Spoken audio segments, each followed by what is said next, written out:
आज हम class 10th की पॉलिटिकल साइंस के चैप्टर को कवर करेंगे जो आपके सभी एग्जाम के पॉइंट ऑफ व्यू से इंपॉर्टेंट रहेगा।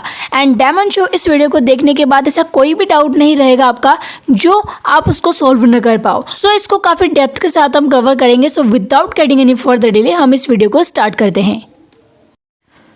NCERT political science class 10th के चैप्टर 6 का नेम है राजनीतिक दल। अब राजनीतिक दल क्या होता है आपको पता है? Political parties. तो इस चैप्टर का मोटे मोटे तौर पर बताऊं इसमें क्या जानेंगे हम। ये चैप्टर ऑलरेडी मैंने कवर कर लिया है 3 से 4 बार। तो यहाँ पर आप देखो इंट्रो मैं आपको बता दूं, यहाँ पर दिया है राजनीतिक दलों की प्रकृति। यानी इस चैप्टर में हम जानेंगे कि इनकी प्रकृति क्या है और इनका कामकाज किस तरीके से चलता है, ये जानने की हम कोशिश करेंगे। और खास करके अपने देश में पॉलिटिकल पार्टीज कैसे काम करती है इसके बारे में जानेंगे। इन पॉलिटिकल पार्टीज की हमें क्यों जरूरत होती है, लोकतंत्र के लिए कितने दलों का होना बेहतर है। इसी संदर्भ में हम मौजूदा समय में राष्ट्रीय और क्षेत्रीय राजनीतिक दलों का परिचय देंगे और साथ में यह देखने का प्रयास करेंगे कि राजनीतिक दलों के साथ क्या खामियां जुड़ी हुई है। खामियां यानी होते ही क्या कमी है ना। तो जो भी पॉलिटिकल पार्टीज में जो भी कमी है उसको भी जानेंगे और साथ में इनके काम क्या है उन्हें भी जानेंगे और उनको दूर करने के क्या उपाय है ये भी जानेंगे। तो चलिए नेक्स्ट पेज मूव करते हैं। अब इसमें फर्स्ट पॉइंट दिया है राजनीतिक दलों की जरूरत क्यों है। देखो चैप्टर को हम स्टार्ट तो कर रहे हैं पर फर्स्ट ऑफ ऑल ये तो जानो कि पॉलिटिकल पार्टीज की नीड हमें होती क्यों है। अब आप देख सकते हैं सरकार किस तरीके से चलती है। अगर सरकार नहीं होगी तो कोई भी नियम कैसे लागू होगा। तो ऐसे चलो इसको मैं आपको काफ़ी अच्छे से समझा देती हूँ ताकि कुछ भी ना छूटे। किसी भी लोकतांत्रिक व्यवस्था में, लोकतांत्रिक व्यवस्था हमारा भारत में लोकतांत्रिक व्यवस्था है ना। तो किसी भी लोकतांत्रिक व्यवस्था की संस्थाओं में राजनीतिक दल अलग से दिखाई देते हैं। आपने देखा लोकतांत्रिक व्यवस्था क्या होती है, लोकतंत्र उसे कहते हैं जिसमें जो भी जनता होती है वो स्वयं अपना शासक चुनती है। Got it. तो लोकतांत्रिक व्यवस्था में आपने पॉलिटिकल पार्टीज देखी होगी और पॉलिटिकल पार्टीज तभी बनती है जब कोई आम व्यक्ति उस पॉलिटिकल पार्टी को मत देके यानी चुनाव देके चूज करता है। ठीक है। अधिकतर आम नागरिकों के लिए लोकतंत्र का मतलब राजनीतिक दल ही है। लोकतंत्र मतलब क्या होता है, यानी स्वतंत्रता के साथ अपना शासक चुनना। तो एक तरीके से शासक किसको चुनेंगे, जनता जिसको पसंद करेगी वही शासक बनेगा। तो यहाँ पर यही दिया है कि आम नागरिक के लिए लोकतंत्र का मतलब होता है कोई एक पॉलिटिकल पार्टी। यानी आप किसी भी पॉलिटिकल पार्टी में बिलीव करते हो, कांग्रेस, बीजेपी, कोई भी पार्टी है ना, तो उसमें अगर आपका बिलीव है तो आप लोकतंत्र के यानी चुनाव के हिसाब से, चुनाव के माध्यम से उस पॉलिटिकल पार्टी को चुनोगे, है ना। अगर आप देश के दूर दराज के और ग्रामीण इलाकों में जाए और कम पढ़े लिखे लोगों से बात करें तो संभव है कि आपको ऐसे लोग मिले जिन्हें संविधान के बारे में या सरकार के स्वरूप के बारे में कुछ भी मालूम नहीं होता। यानी आप गांव में जाओगे, इवन जब हम अपने नाना के घर पे जाते हैं तो वहाँ पर जो आसपास के लोग होते हैं कभी उनसे बात करते हैं तो वो बोलते हैं कि सरकार कहाँ पर रहती है, इनका घर कहाँ पर है। तो अभी भी ऐसे लोग बहुत ज़्यादा हैं गाँवों में। अगर आप जाओगे तो उनको पता नहीं होता कि संविधान क्या है, हमारे राइट्स क्या हैं, उनको कुछ भी नहीं पता होता। बस वो वोट देते हैं, वोट भी इस हिसाब से देते हैं कि हाथ का पंजा है, कमल है, इस हिसाब से। अगर आप थोड़ा गांव ग्रामीण इलाके में गए होंगे तो आपको पता होगा, या फिर अगर वहाँ पर रहते होंगे तो आपको फिर ज़्यादा ही कनेक्ट हो जाएगा, है ना। यहाँ पर दिया है बहरहाल राजनीतिक दलों के बारे में उन्हें ज़रूर कुछ ना कुछ मालूम होता है। कैसे बताया मैंने आपको, उनको इतना तो पता है कि हाँ कोई है जो हमारा देश चला रहा है ना। तो पर उनके बारे में पूरी इनको इन्फॉर्मेशन नहीं होती। उनको बस पंजे पता है कि इस पंजे का है, इस कमल का है, यह हाथी है, घोड़ा, इस तरीके के निशान है ना। यहाँ पर दिया लेकिन पार्टियों के बारे में हर कोई कुछ ना कुछ जानता है। तो इसका मतलब यह नहीं है कि पार्टियाँ बहुत लोकप्रिय है। अधिकतर लोग जो होते हैं वो आमतौर पर दलों के बारे में खराब राय रखते हैं। किस तरीके से, देखो अपनी लोकतांत्रिक व्यवस्था, जो भी अपनी लोकतांत्रिक व्यवस्था है और राजनीतिक जीवन है उसमें अगर कोई भी बुराई होती है तो वो किसको जिम्मेदार ठहराते हैं, जो दल है ना, जो भी पॉलिटिकल पार्टी वहाँ पर बनी है। अगर किसी गांव में रोड खराब है तो जो भी लोग रहेंगे वहाँ के आम लोग वो किसको रिस्पॉन्सिबल मानेंगे, पार्टी को ही, कि पार्टी है तो इस तरीके से हमारा देश का विकास नहीं हो रहा है, हमारे गांव में रोड नहीं बन रहा है, इस तरीके से। सामाजिक और राजनीतिक विभाजनों के लिए भी जो दल होते हैं उनको ही दोषी माना जाता है। ऐसे में यह सवाल स्वाभाविक रूप से उठता है, क्या हमें सचमुच राजनीतिक दलों की जरूरत है? करीब 100 साल पहले दुनिया के बस कुछ ही देशों में, और वह भी गिनती के राजनीतिक दल थे। आज गिनती के ही देश ऐसे हैं जहां राजनीतिक दल नहीं है। यानी हर एक देश में कुछ पॉलिटिकल पार्टीज है, कहीं पर किसी का शासन है, तो इस तरीके से, है ना। तो दुनिया भर के लोकतांत्रिक देशों में राजनीतिक दल इतने सर्वव्यापी क्यों हैं? आइए सबसे पहले इस सवाल का जवाब दें कि राजनीतिक दल क्या है और वे क्या करते हैं। यानी सबसे पहले हम जानेंगे पॉलिटिकल पार्टीज का क्या काम है और ये क्या करते हैं ना, यानी वही चीज़, उनकी ज़रूरत पर चर्चा इसके बाद में करेंगे, यानी उनकी नीड क्या है इस देश को, इसके बारे में नेक्स्ट वाले पॉइंट में जानेंगे। चलिए, अब दिया है राजनीतिक दल का अर्थ। राजनीतिक दल को लोगों के एक ऐसे संगठित समूह के रूप में समझा जा सकता है जो चुनाव लड़ने और सरकार में राजनीतिक सत्ता हासिल करने के उद्देश्य से काम करता है। अच्छा, इजी लैंग्वेज में समझो, यानी पॉलिटिकल पार्टीज करती क्या है, क्या करती है, वो सरकार चलाती है ना। यानी कोई भी नियम लागू करना, किसी भी गांव में सड़क बनवाना, ये सारे काम सरकार करती है। और सरकार चुनाव, मतलब कोई भी जो दल होता है, जैसे कि एक कांग्रेस का ले लो, एक बीजेपी का ले लो, वो जीतेंगे तो उनकी सरकार बनेगी और फिर वो देश को चलाएंगे, है ना। समाज के सामूहिक हित को ध्यान में रखकर यह समूह कुछ नीतियों और कार्यक्रम तय करता है। सामूहिक हित एक विवादास्पद विचार है, यानी सामूहिक हित सभी का हित है ना। सामूहिक हित एक विवादास्पद विचार है। कैसे? इसे लेकर सबकी राय अलग अलग होती हैं।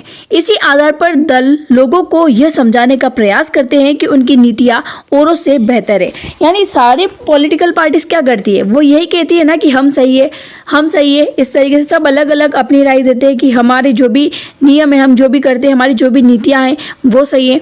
वे लोगों का समर्थन पाकर चुनाव जीतने के बाद उन नीतियों को लागू करने का प्रयास करते हैं। इस प्रकार दल किसी समाज के बुनियादी राजनीतिक विभाजन को भी दर्शाते हैं। देखो कैसे, जैसे कि ज्यादा समर्थन किसी एक पार्टी को जा रहा है तो लोगों की सोच भी उस पार्टी के जैसी होगी, है ना। तो यहाँ पर यही दिया है, पार्टी समाज के किसी एक हिस्से से संबंधित होती है, इसलिए उसका नजरिया समाज के उस वर्ग समुदाय विशेष की तरफ झुका होता है। यानी अगर कोई हिंदू को मान रहा है ना, तो बीजेपी मतलब ऑलमोस्ट हिंदू के लिए होती है, तो सारे हिंदू ऑलमोस्ट बीजेपी को वोट देते हैं, इस तरीके से। तो यहाँ पर यही दिया है कि एक वर्ग समुदाय विशेष की तरफ झुका होता है। किसी दल की पहचान उसकी नीतियों और उसके सामाजिक आधार से तय होती है। राजनीतिक दल के अब 3 हिस्से हैं। कौन कौन रहता है राजनीतिक दल में? एक नेता होता है, एक सक्रिय सदस्य होता है, और तीसरा कौन होता है? अनुयायी या समर्थक।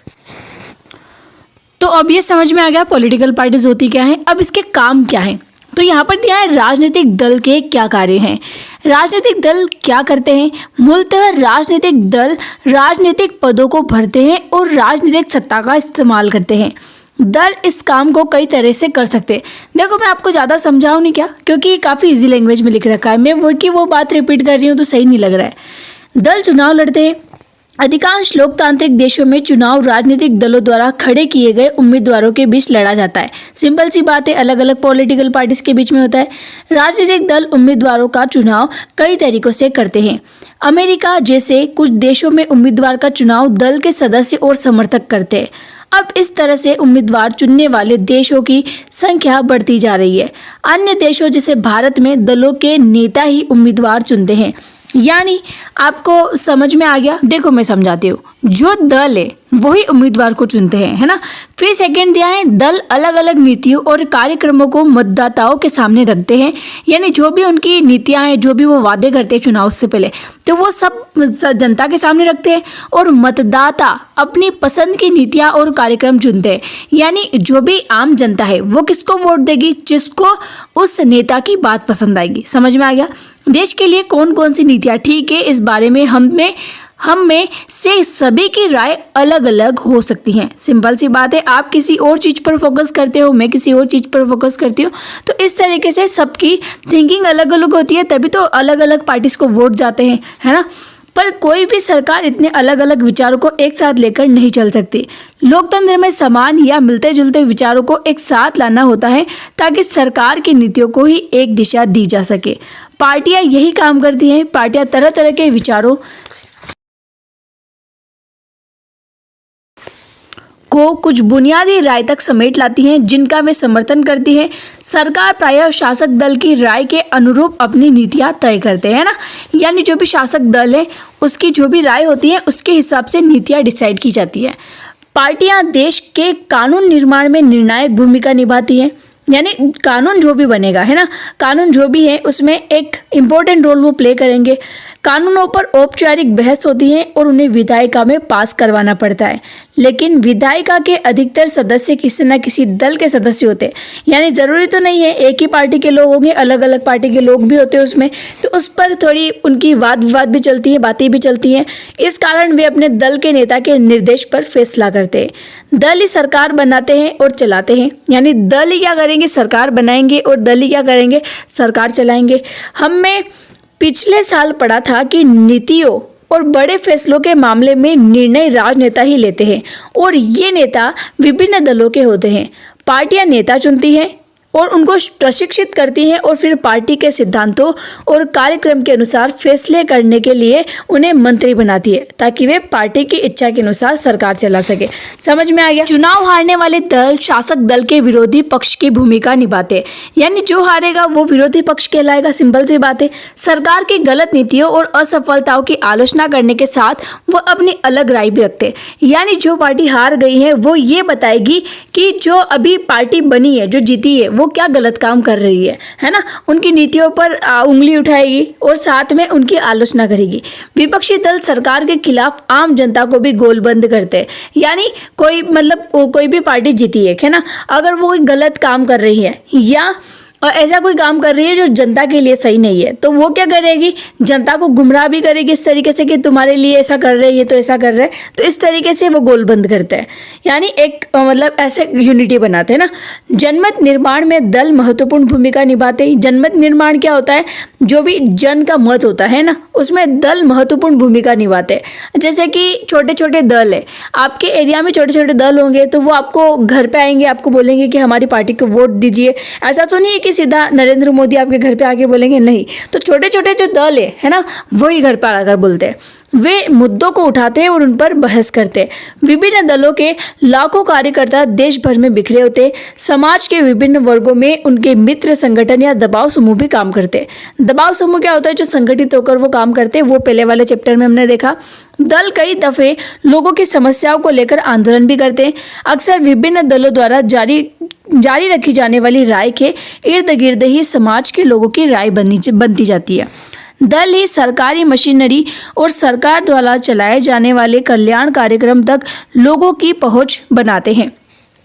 एक साधारण नागरिक के लिए किसी सरकारी अधिकारी की तुलना में किसी राजनीतिक कार्यकर्ता से जान पहचान बनाना, उससे संपर्क साधना आसान होता है। इसी कारण लोग दलों पर पूरा विश्वास न करते हुए भी उन्हें अपने करीब मानते हैं। वो क्या सोचते हैं कि दल के थ्रू हमारा कोई काम हो सकता है ना। दलों को भी हर साल में लोगों की मांग और ज़रूरतों पर ध्यान देना होता है, वरना अगले चुनाव में लोग उन्हें धूल चढ़ा सकते हैं, यानी उनको हरा सकते हैं। अब इन राजनीतिक दलों की ज़रूरत होती क्यों है? दलों में काम की इस सूची से उस सवाल का जवाब मिलता है जो इस खंड की शुरुआत में पूछा गया था। दरअसल हमें राजनीतिक दलों की जरूरत इन्हीं कामों के लिए होती है, यानी कोई भी इस नीति लागू करना, कोई भी सड़क बनवाना, कुछ भी काम करना, ठीक है। तो ये सभी काम करने के लिए किसकी जरूरत होगी? राजनीतिक दलों की। पर हमें अभी भी इस सवाल को पूछने की जरूरत है कि आधुनिक लोकतंत्र राजनीतिक दलों के बिना क्यों नहीं चल सकता। यानी लोकतंत्र में सब इतना सही है ना, सिस्टम, किसी के ऊपर किसी चीज़ का दबाव नहीं है, सभी को सेम इक्वल राइट्स है। हमारे जो लोकतंत्र में है, सभी को, कोई भी जाति धर्म इसमें कोई भेदभाव नहीं हो सकता। इस तरीके से हमारा लोकतंत्र बना हुआ है, संविधान बना हुआ है। तो इन राजनीतिक दलों की जरूरत क्यों है? देखो यहाँ पर बताया है दलों के बिना क्या स्थिति होगी। यहाँ पर एक कल्पना करके बताया है, इसकी कल्पना करके ही हम उनकी जरूरत को समझ सकते हैं। अगर दल न हो तो सारे उम्मीदवार स्वतंत्र या निर्दलीय होंगे, तब इनमें से कोई भी बड़े नीतिगत बदलाव के बारे में लोगों से चुनावी वायदे करने की स्थिति में नहीं होगा। यानी सीधा कोई उम्मीदवार सीधा बात थोड़ी करता है किसी भी व्यक्ति से। जो भी दल होते हैं, पॉलिटिकल पार्टीज होती हैं, जो भी दल होते हैं, वही तो काम करवाते हैं सारा। सरकार बन जाएगी पर उसकी उपयोगिता संदिग्ध है। निर्वाचित प्रतिनिधि सिर्फ अपने निर्वाचन क्षेत्रों में किए गए कामों के लिए जवाबदेह होंगे, लेकिन देश कैसे चले इसके लिए कोई उत्तरदारी नहीं होगा। हम गैर दलीय आधार पर होने वाले पंचायत चुनावों का उदाहरण सामने रखकर भी इस बात की परख कर सकते हैं। हालांकि इन चुनावों में दल औपचारिक रूप से अपने उम्मीदवार नहीं खड़े करते, लेकिन अब पाते हैं कि चुनाव के अवसर पर पूरा गांव कई खेमों में बंट जाता है और हर खेमा सभी पदों के लिए अपने उम्मीदवारों का पैनल उतारता है। सभी राजनीतिक दल भी ठीक यही काम करते हैं। यही कारण है कि हमें दुनिया के लगभग सभी देशों में राजनीतिक दल नजर आते, चाहे वह देश बड़ा हो या छोटा, नया हो या पुराना, विकसित हो या विकासशील।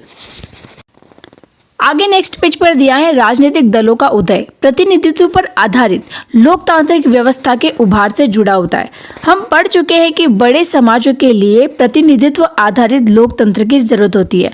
जब समाज बड़े और जटिल हो जाते हैं तब उन्हें विभिन्न मुद्दों पर अलग अलग विचारों को समेटने और सरकार की नज़र में लाने के लिए किसी माध्यम या एजेंसी की जरूरत होती है, यानी कोई भी ग्रुप वगैरह। इस तरीके से विभिन्न जगहों से आए प्रतिनिधियों को साथ करने की जरूरत होती है ताकि एक जिम्मेवार सरकार का गठन हो सके।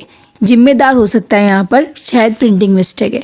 उन्हें सरकार का समर्थन करने या उस पर अंकुश रखने, नीतियां बनवाने और नीतियों का समर्थन अथवा विरोध करने के लिए उपकरणों की जरूरत होती है। प्रत्येक प्रतिनिधि सरकार की ऐसी जो भी जरूरत होती है राजनीतिक दल उनको पूरा करते हैं। इस तरह हम कह सकते हैं कि राजनीतिक दल लोकतंत्र की एक अनिवार्य शर्त है। अब आपको समझ में आया, ये जो भी ग्रुप्स हैं, ये जो भी पॉलिटिकल पार्टीज हैं, जो भी दल है राजनीतिक, इनकी नीड क्यों है इस देश को चलाने के लिए। अब आगे आपका नेक्स्ट पॉइंट है कितने राजनीतिक दल। देखो पॉलिटिकल पार्टीज कितनी है हमारे भारत में, 6 तो नेशनल पार्टी है और जो 58 है वो स्टेट पार्टीज है, यानी अलग अलग राज्य में अलग अलग छोटे छोटे राजनीतिक दल होते हैं, तो उनको बोला जाता है राजनीतिक दल। तो वो कितने हैं, 58 अभी के हिसाब से बता रही हूँ मैं। अगर आप ये वीडियो थोड़े टाइम बाद देखो, 2-3 साल बाद, तो हो सकता है कुछ चेंजेस, आपको मेजर चेंजेस देखने मिले। और नेशनल पार्टीज कितनी है, 6, यानी राष्ट्रीय दल है ना, राष्ट्रीय दल 6 ही है। अभी आगे इसके बारे में आपको पढ़ने मिलेगा। तो यहाँ पर दिया है कितने राजनीतिक दल। लोकतंत्र में नागरिकों का कोई भी समूह राजनीतिक दल बना सकता है, यानी लोकतंत्र, यानी हमारा जो भारत है ना, भारत में लोकतंत्र है, यहाँ पर सभी को स्वतंत्रता है। तो स्वतंत्रता के हिसाब से कोई भी एक समूह अपना राजनीतिक दल बना सकता है। इस औपचारिक अर्थ में सभी देशों में बहुत से राजनीतिक दल है। भारत में ही चुनाव आयोग में नाम पंजीकृत कराने वाले दलों की संख्या 7 से 50 से ज़्यादा है, यानी 750 से ज़्यादा। ये पहले की बुक है। अभी अगर अनरिकॉग्नाइज्ड पार्टीज की बात करें तो शायद 2500 के बराबर होगा, यानी 2500 तक होगा। मतलब ऐसी 2700 करीबन ऐसी पार्टियां हैं जो मतलब बिल्कुल चुनाव में इतना ज़्यादा पार्टिसिपेट नहीं करती, बस ये दल बने हुए हैं। और ये जब पंजीकृत होता है ना, जब भी चुनाव होते हैं तब इतनी पार्टियों के नाम सामने आते हैं। तो ये लोकतंत्र देश है और यहाँ पर सभी मिलकर अपनी पार्टी बना सकते हैं। अगर आप में इसे कुछ और अपना ग्रुप बनाए, तो अपने ग्रुप का कोई नाम रखे, तो वो अपनी पार्टी अपना दल बन सकता है। पर अपनों में इतनी हिम्मत भी होनी चाहिए कि अपन चुनाव तक इतना बड़ा चुनाव लड़ सके। हमारे पास ना तो इतनी सीट रहेगी, ना हम उनका कंपटीशन कर पाएंगे, है ना। और इसमें क्या है, ज़्यादा संख्या चाहिए। तो ऐसे छोटे छोटे कई सारे राजनीतिक दल है। अब यहाँ पर दिया है, लेकिन हर दल चुनाव में गंभीर चुनौती देने की स्थिति में नहीं होता। यही चीज़ मैंने आपको अभी समझाई इजी लैंग्वेज में। चुनाव जीतने और सरकार की होड़ में आमतौर पर कुछ ही की पार्टियां सक्रिय होती है, जैसे आपने देखा होगा बीजेपी है, कांग्रेस है, इस तरीके से। ऐसे में सवाल उठता है कि लोकतंत्र की बेहतरी के लिए कितने दल का होना अच्छा है, यानी लोकतंत्र अगर अच्छा है तो वहाँ पर कितनी पॉलिटिकल पार्टीज होनी चाहिए। यहाँ पर ये क्वेश्चन कर रखा है। इन सबके आंसर इसी बुक में दे रखे।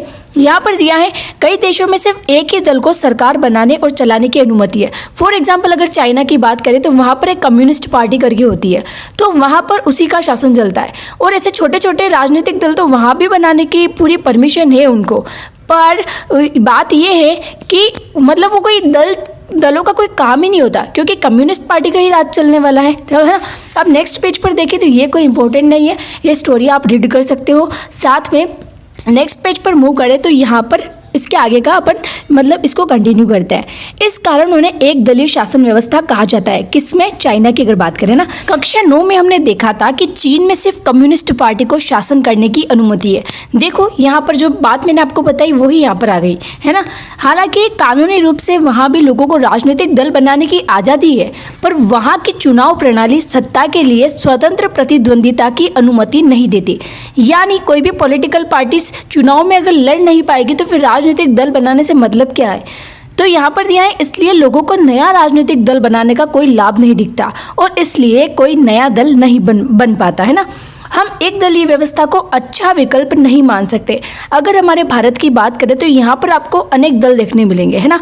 तो लोकतंत्र में एक दल को अच्छा नहीं माना जाता। किसी भी लोकतांत्रिक व्यवस्था में कम से कम 2 दलों को राजनीतिक सत्ता में चुनाव में प्रतिद्वंदिता करने की अनुमति तो होनी ही चाहिए। जैसे हमारे भारत में बात करें तो कांग्रेस और बीजेपी जो ज़्यादा टक्कर में चलती है, साथ ही उन्हें सत्ता में आ सकने का पर्याप्त अवसर भी रहना चाहिए। कुछ देशों में सत्ता आमतौर पर 2 मुख्य दलों के बीच ही बदलती रहती है, यानी कभी ये तो कभी वो तो कभी ये, है ना। इस तरीके से वहाँ अनेक दूसरी पार्टियां हो सकती हैं, वे चुनाव लड़कर कुछ सीटें जीत सकती है, पर सिर्फ 2 ही दल बहुमत पाने और सरकार बनाने में प्रबल दावेदार होते हैं। अमेरिका और ब्रिटेन में ऐसी 2 दलीय व्यवस्थाएं, कहाँ पर, अमेरिका और ब्रिटेन में। जब अनेक दल सत्ता के लिए होड़ में हो और 2 दलों से ज़्यादा के लिए अपने दम पर या दूसरों से गठबंधन करके सत्ता में आने का ठीक ठाक अवसर हो, तो इसे बहुदलीय व्यवस्था कहते हैं। इस बार आपने देखा होगा कि जो बीजेपी है वो गठबंधन से जीती है ना। भारत में भी ऐसी ही बहुदलीय व्यवस्था है। इस व्यवस्था में कई दल गठबंधन बनाकर भी सरकार बना सकते हैं, यानी अलग अलग दल, अलग अलग राष्ट्र जो भी दल है ना, राजनीतिक दल, वो मिलकर एक पार्टी बना लेते हैं। तो क्या है, ज़्यादा एकता हो जाएगी, ज़्यादा लोग उसके अंदर हो जाएंगे। तो इस तरीके से चुनाव जीतने के लिए एक ईजी तरीका हो जाता है। जब किसी बहुदलीय व्यवस्था में अनेक पार्टियां चुनाव लड़ने और सत्ता में आने के लिए आपस में हाथ मिला लेती है, तो इसे गठबंधन या मोर्चा कहा जाता है। ठीक है, गठबंधन सरकार किसे कहते हैं? अलग अलग राजनीतिक दल को मिलाकर बनाई गई सरकार गठबंधन सरकार कहलाती है। जैसे 2004 के संसदीय चुनाव में भारत में ऐसे 3 प्रमुख गठबंधन थे। कौन कौन से? राष्ट्रीय जनतांत्रिक गठबंधन, संयुक्त प्रगतिशील गठबंधन और वाम मोर्चा गठबंधन, है ना। अक्सर बहुदलीय व्यवस्था बहुत घालमेल वाली लगती है और देश को राजनीतिक अस्थिरता की तरफ ले जाती है। इसके साथ ही इस प्रणाली में विभिन्न हितों और विचारों का राजनीतिक प्रतिनिधित्व मिल जाता है, यानी कोई दल किस सोच को लेकर मतलब चुनाव लड़ना चाहता है, कोई दल अलग सोच को लेकर, कोई दल किसी अलग वर्ग को लेकर। तो ये सारे वर्ग अगर एक साथ मिलकर गठबंधन सरकार बना रहे हैं, तो जितने भी राजनीतिक विचार है अलग अलग, वो एक विचार बन जाएंगे ना। मतलब उसके अंदर इतने सारे लोग जुड़ जाएंगे तो वो सभी के हितों का काम कर सकेंगे। तो इनमें से कौन सी प्रणाली बेहतर है, अब पूछा गया है। अक्सर पूछे जाने वाले इस सवाल का संभवतः सबसे अच्छा जवाब यही होगा कि यह कोई बहुत अच्छा सवाल नहीं है। दलीय व्यवस्था का चुनाव करना किसी मुल्क के हाथ में नहीं है। यह एक लंबे दौर के कामकाज के बाद खुद विकसित होती हैं और इस समाज की प्रकृति, इसके राजनीतिक विभाजन, राजनीति का इतिहास और इसकी चुनाव प्रणाली सभी चीज़ें अपनी भूमिका निभाती हैं। इसे बहुत जल्दी नहीं बदला जा सकता। हर देश अपनी विशेष परिस्थितियों के अनुरूप दलीय व्यवस्था विकसित करता है। जैसे अगर भारत में बहुदलीय व्यवस्था है तो उसका कारण यह है कि 2-3 पार्टियां इतने बड़े मुल्क की सारी सामाजिक और भौगोलिक विविधताओं को समेट पाने में असक्षम है। हर मुल्क और हर स्थिति में कोई एक ही आदर्श प्रणाली चले, यह संभव नहीं है। अब आगे आपको समझ में इस दल की क्यों आवश्यकता होती है और इसके कार्य क्या होते हैं। अब हम जानेंगे राष्ट्रीय दलों के बारे में, यानी जो नेशनल पार्टीज होती है। कितनी नेशनल पार्टी बताई मैंने आपको, नोट कर लेना, 6। तो चलिए, ये तो इम्पोर्टेंट नहीं है, इस वाले पॉइंट को कवर करते हैं। राष्ट्रीय दल यानी जो भी नेशनल पार्टीज होती है उनके बारे में। विश्व के संघीय व्यवस्था वाले लोकतंत्रों में 2 तरह के राजनीतिक दल है। संघीय इकाइयों में सिर्फ एक इकाई, है ना, एक इकाई में अस्तित्व रखने वाले दल और अनेक या संघ की सभी इकाइयों में अस्तित्व रखने वाले दल। भारत में भी यही स्थिति है। कई पार्टियां पूरे देश में फैली हुई है और उन्हें राष्ट्रीय पार्टी कहा जाता है। इन दलों के विभिन्न राज्यों में इकाइयां हैं, पर कुल मिलाकर देखें तो ये सारी इकाइयां राष्ट्रीय स्तर पर तय होने वाली नीतियों, कार्यक्रमों तथा रणनीतियों को ही मानती है। देश की हर पार्टी को निर्वाचित आयोग में अपना पंजीकरण कराना पड़ता है। आयोग सभी दलों को समान मानता है, पर यह बड़े और स्थापित दलों को कुछ विशेष सुविधाएं देता है। इन्हें अलग चुनाव चिन्ह दिया जाता है, जिसका प्रयोग पार्टी का अधिकृत उम्मीदवार ही कर सकता है। आप उसको समझ में आएगा, काफी इजी लिख रखा है। इस विशेषाधिकार और कुछ अन्य लाभ पाने वाली पार्टियों को मान्यता प्राप्त दल कहते हैं।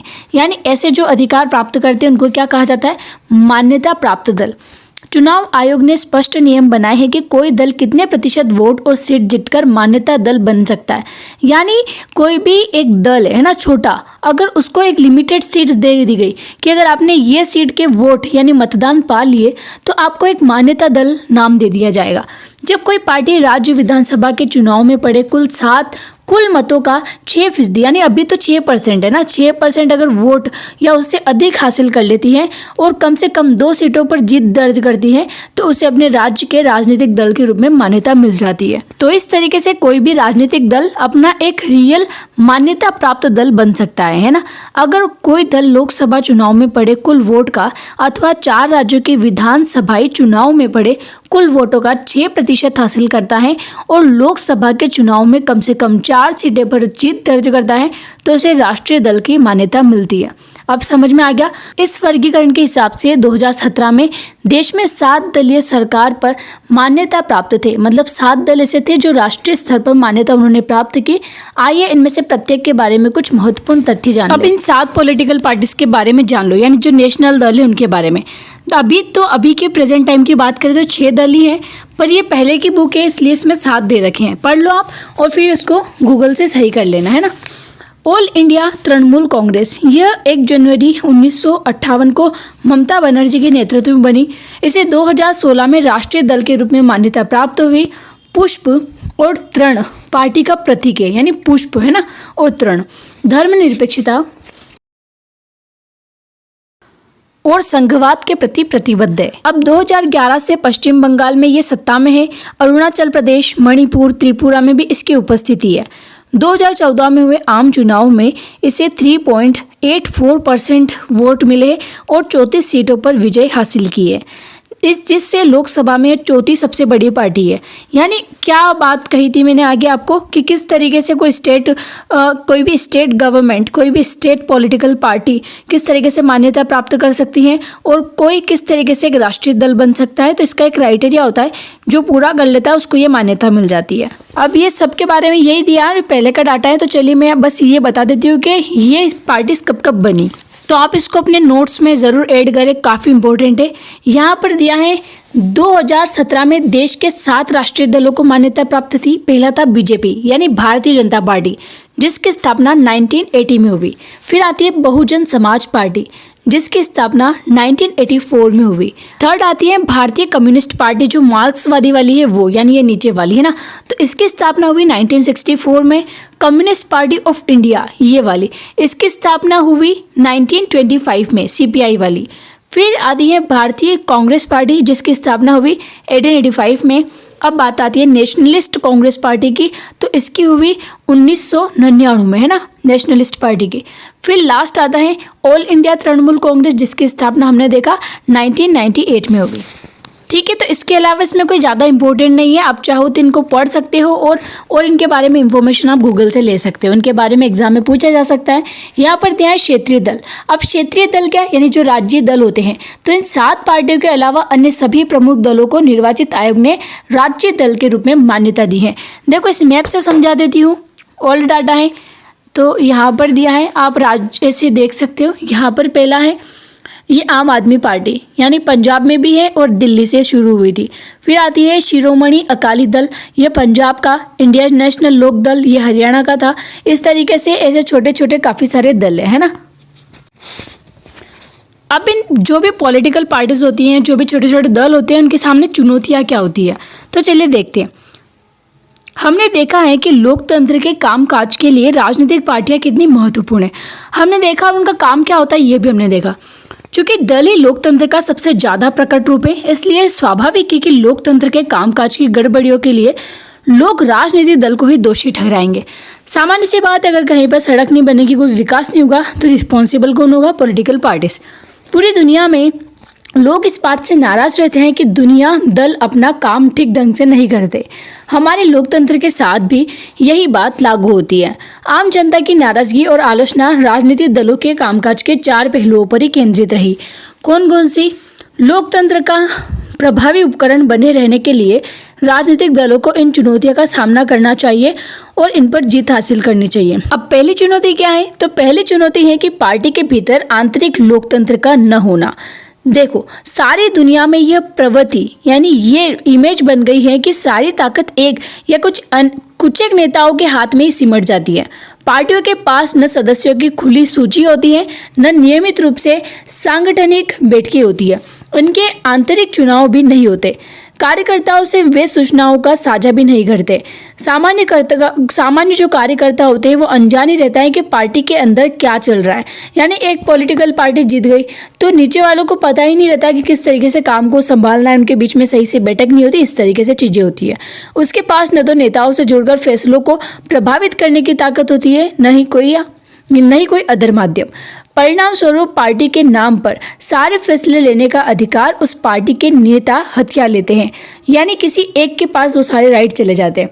चूंकि कुछ एक नेताओं के पास ही असली ताकत होती है, इसलिए जो उनसे असहमत होते हैं उनका पार्टी में टिके रह पाना मुश्किल होता है। नेक्स्ट पेज पर दिया है, पार्टी के सिद्धांतों और नीतियों से निष्ठा की जगह नेता से ही निष्ठा ज़्यादा महत्वपूर्ण बन जाती है ना। अब दूसरी चुनौती क्या है? दूसरी चुनौती पहली चुनौती से ही जुड़ी हुई है। यह वंशवाद की चुनौती है। क्योंकि अधिकांश दल अपना कामकाज पारदर्शी तरीके से नहीं करते, इसलिए सामान्य कार्यकर्ता के नेता बनने और ऊपर आने की गुंजाइश काफ़ी कम होती है। जो लोग नेता होते हैं वे अनुचित लाभ लेते हैं और नज़दीकी लोगों और यहाँ तक कि अपने ही परिवार के लोगों को आगे बढ़ाते, यानी वंशानुगत चलता रहता है ना। अनेक दलों में शीर्ष पद पर हमेशा एक ही परिवार के लोग आते हैं। यह दल के अन्य सदस्यों के साथ अन्याय है। जिस तरीके से आप कांग्रेस का देख रहे हो, तो कांग्रेस में पहले उनकी पीढ़ी चल रही है ना, उस तरीके से वंशानुगत। तो अनेक दल के शीर्ष पद पर हमेशा एक ही परिवार के लोग आते हैं। यह दल के अन्य सदस्यों के साथ एक तरीके का अन्याय कह सकते हैं। यह बात लोकतंत्र के लिए भी अच्छी नहीं है, क्योंकि इससे अनुभवहीन और बिना जनाधार वाले लोग ताकत वाले पदों पर पहुंच जाते। यह प्रवृत्ति कुछ प्राचीन लोकतांत्रिक देशों सहित कमोबेश पूरी दुनिया में दिखाई देता है। अब तीसरी चुनौती क्या है? तीसरी चुनौती दलों में पैसा और अपराधी तत्व की बढ़ती घुसपैठ की है। यानी किस तरीके से पैसा खाते हैं और जो भी अपराधी तत्व है उनके। अब कैसे? चूंकि पार्टियों की सारी चिंता चुनाव जीतने की होती है, अतः इसके लिए कोई भी जायज या जो भी नाजायज तरीका है वो अपनाने से वो डरते नहीं है। यहाँ पर दिया है, वे ऐसे ही उम्मीदवार उतारती हैं जिनके पास काफ़ी पैसा हो या जो पैसे जुटा सके।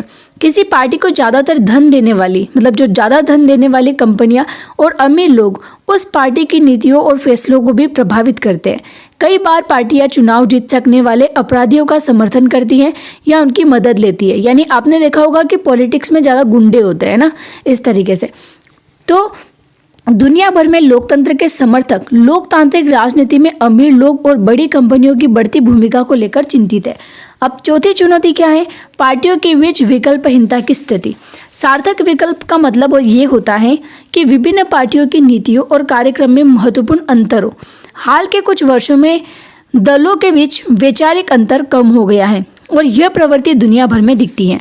जैसे ब्रिटेन की लेबर पार्टी और कंजर्वेटिव पार्टी के बीच अब बड़ा कम अंतर रह गया। दोनों दल बुनियादी मसलों पर सहमत है और उनके बीच अंतर बस ब्यौरे का रह गया है कि नीतियाँ कैसे बनाई जाए और उन्हें कैसे लागू किया जाए। अपने देश में भी जो भी बड़ी पार्टियां हैं उनके बीच आर्थिक मसलों पर बड़ा कम अंतर रह गया। जो लोग इससे अलग नीतियाँ चाहते हैं उनके लिए कोई विकल्प उपलब्ध नहीं होता। कई बार लोगों के पास एकदम नया नेता चुनने का विकल्प भी नहीं है, क्योंकि वही थोड़े समय में वो नेता क्या है, जो अभी नेता है पहले से जीते हुए दल है उनके आगे वो हार जाएगा। तो इस तरीके से एक तरीके से विकल्प नहीं रहता किसी के पास। अब बचा है सिर्फ लास्ट पॉइंट, जिसमें दिया है दलों को कैसे सुधारा जा सकता है, यानी इसमें क्या चेंजेस लाए जा सकते हैं। चलिए जानते हैं। इन चुनौतियों का सामना करने के लिए ज़रूरी है कि राजनीतिक दलों में सुधार हो।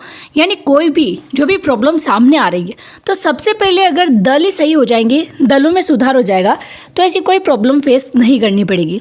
ऐसे में सवाल ये उठता है कि क्या राजनीतिक दल सुधरने को तैयार है? अगर वे तैयार है तो क्या उन्हें सुधरने के लिए मजबूर किया जा सकता है? दुनिया भर के नागरिक इन सवालों को लेकर परेशान हैं। ये ऐसे सवाल हैं जिनका जवाब आसान नहीं है। लोकतांत्रिक व्यवस्था में आखिर फैसला राजनेता ही करते हैं, जो विभिन्न राजनीतिक दलों का प्रतिनिधित्व करते हैं। लोग उनको बदल सकते हैं पर उनकी जगह फिर नए नेता ही लेते हैं। अगर वे सभी सुधरना नहीं चाहते तो कोई उनको सुधारने के लिए कैसे मजबूर कर सकता है? क्या आप बता सकते हैं? आइए अपने देश में राजनीतिक दलों और इसके नेताओं को सुधारने के लिए हाल में जो प्रयास किए गए हैं या जो सुझाव दिए गए, जो भी सुझाव है ना, उनके बारे पर गौर करें।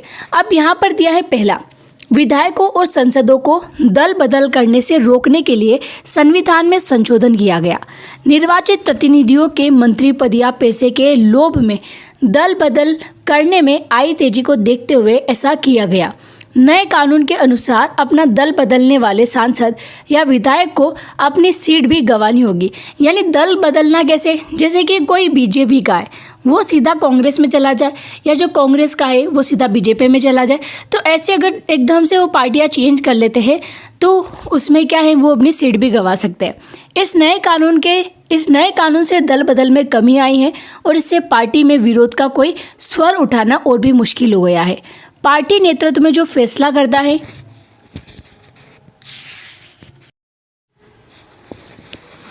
उच्चतम न्यायालय ने पैसे और अपराधियों का प्रभाव कम करने के लिए एक आदेश जारी किया है। यानी जो हमारा उच्चतम सुप्रीम कोर्ट है उसने जो भी अपराधी होते हैं राजनीतिक दलों में उसके प्रभाव को कम करने के लिए उन्होंने एक आदेश जारी किया। इस आदेश के द्वारा चुनाव लड़ने वाले हर उम्मीदवार को अपनी संपत्ति का और अपने खिलाफ चल रहे आपराधिक मामलों का ब्यौरा एक शपथ पत्र के माध्यम से देना अनिवार्य कर दिया गया है। ठीक है, आया समझ में। अब इस नई व्यवस्था से लोगों को अपने उम्मीदवारों के बारे में बहुत सी पक्की सूचनाएं उपलब्ध होने लगी। पर अब उम्मीदवार उस शपथ पत्र में क्या लिखता है, कौन सी सूचनाएं देता है, सही देता है या गलत, इसकी जांच करने की व्यवस्था इस आदेश में नहीं है। ठीक है, अभी तक हम यह बात भरोसे से नहीं कह सकते कि इस व्यवस्था के बन जाने के बाद राजनीति पर अमीरों और अपराधियों का प्रभाव घटा है या नहीं। मतलब ऐसा कोई उसमें ये नहीं दिया है कि जो शपथ पत्र में लिखेंगे वो चीज़ सही है या नहीं।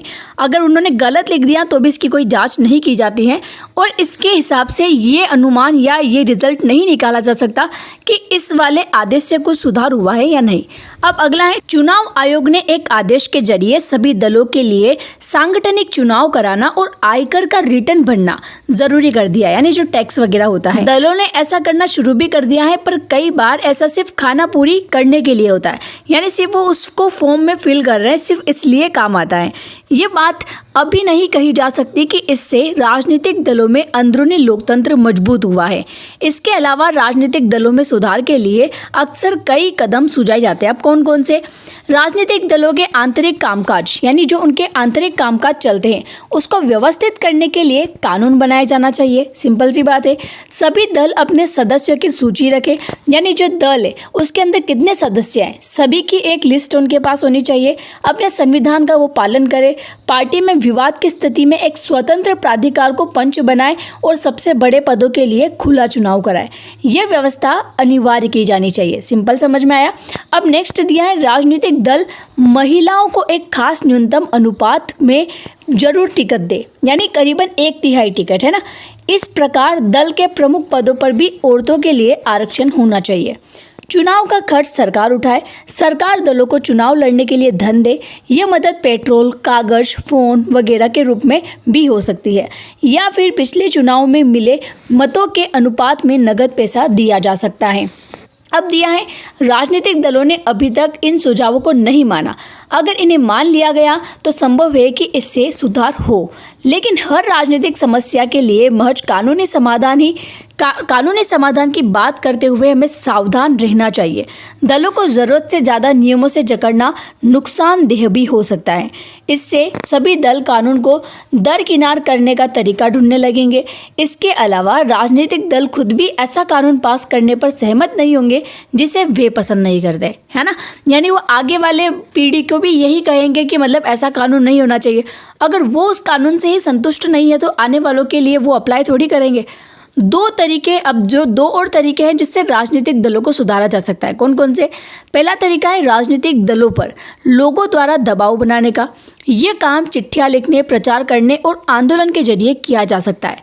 आम नागरिक, दबाव समूह, आंदोलन और मीडिया के माध्यम से यह काम किया जा सकता है। अगर दलों को लगे कि सुधार न करने से उनका जनादर गिरने लगेगा या उनकी छवि खराब होगी तो इसे लेकर वे गंभीर होने लगेंगे।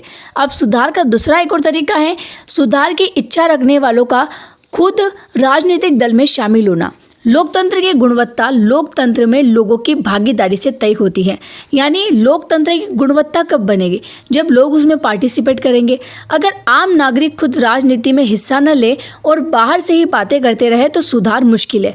यानी अगर हम चाहते हैं कि इस वाली चीज़ में सुधार होना चाहिए, इसमें सुधार होना चाहिए। सिर्फ बातें करते रहने से कुछ नहीं होता। जो उस पॉलिटिकल पार्टी में पार्टिसिपेट करो, उसका एक अच्छा सदस्य बनो और फिर वो बात रखो, तो कहीं ना कहीं आपको चेंजेस देखने मिलेगा।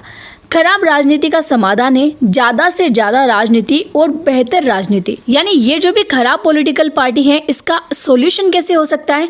एक तो अच्छी से अच्छी पॉलिटिकल पार्टीज बन जाए ना, तो ये चीज़ें सारी समस्याएं खत्म हो सकती है। हम इस बात की चर्चा फिर से आखिरी अध्याय में करेंगे, यानी इसका जो लास्ट चैप्टर है उसमें हम ये बात करेंगे और इसके साथ आपका चैप्टर एंड होता है। इसमें हमने काफ़ी कुछ जाना। पॉलिटिकल साइंस जो है, इसमें आपको यही बताया जाता है कि जो भी पॉलिटिक्स है वो काम कैसे करती है, हमारी सत्ता कैसे चलती है, सरकार कैसे चलती है। तो चलिए, इसके नोट्स आप इस टेलीग्राम यूजर नेम roxin4311 से परचेस कर सकते हैं। काफ़ी कम प्राइस में मिल जाएंगे आपको, या तो आप क्लास 10th के भी ले सकते हैं और बाकी आप 6 से 12 तक भी ले सकते हैं। सभी नोट्स अवेलेबल है ना। अब इसके रिवीजन आप इस इंस्टाग्राम पेज स्टडीफाई से करें ज़रूर, ताकि आप नोट्स भी बना सकेंगे और इसका एक क्विक रिवीजन भी ले पाएंगे। तो इस तरीके से आप जाकर यहाँ पर चेक कर सकते हैं। तो धन्यवाद, मिलते हैं स्टडीफाई में नई वीडियो के साथ। जय हिंद।